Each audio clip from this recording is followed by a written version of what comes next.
Hey, how's it going? This is a continuation of my Flutter game made using the Flame game engine. It's pretty much the same. I've just kind of improved on some quality of life things and just kind of made it more fleshed out.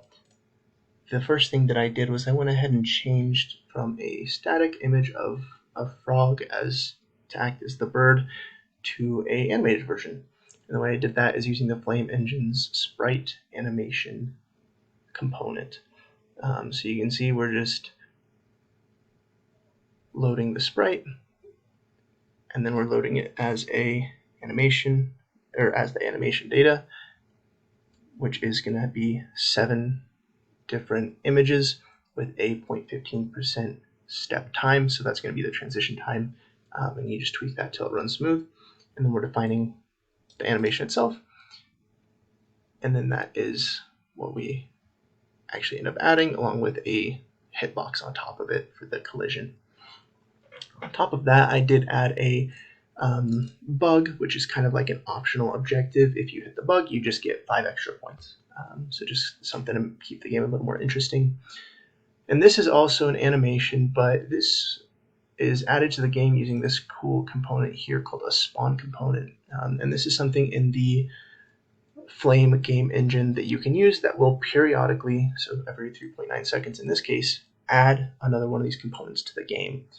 Which is a much cooler and I think a much more elegant way of handling adding things to the game, as opposed to this on interval that I used for the pipes. So I plan on adjusting this to use this spawn component method. And then I also added a extra screen to change what your frog looks like. And this is another thing that I am really proud of. These buttons, which I'll show in just a second, aren't actually animated, just to kind of show off the frog that you can choose. So yeah, that's about it. I'll go ahead and pull this up so you can see it's pretty similar. We can hit play. There is an animated frog now. I went ahead and added a top and a bottom pipe. And then if I can get this bug, you'll see my score jumps up by 5. So just, something to make it a little more interesting. And just like that.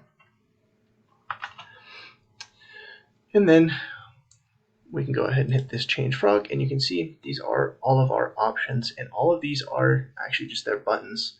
So like I said, it's really cool. I wanted something to kind of show off the different options a little better than just a static picture. And whichever frog you tap on, it will just choose. So we'll choose this guy that's double blue. You can see now we're playing as this guy. We'll just go ahead and lose real quick, and you can see keeps him. So yeah, pretty cool. I plan on adding in sound effects and some background music. I'd also like to change this main menu. I'd like it to look like the game, just without the pipes and without the bugs spawning, with that cool parallax effect. Yeah, but that's about it. Thanks for watching.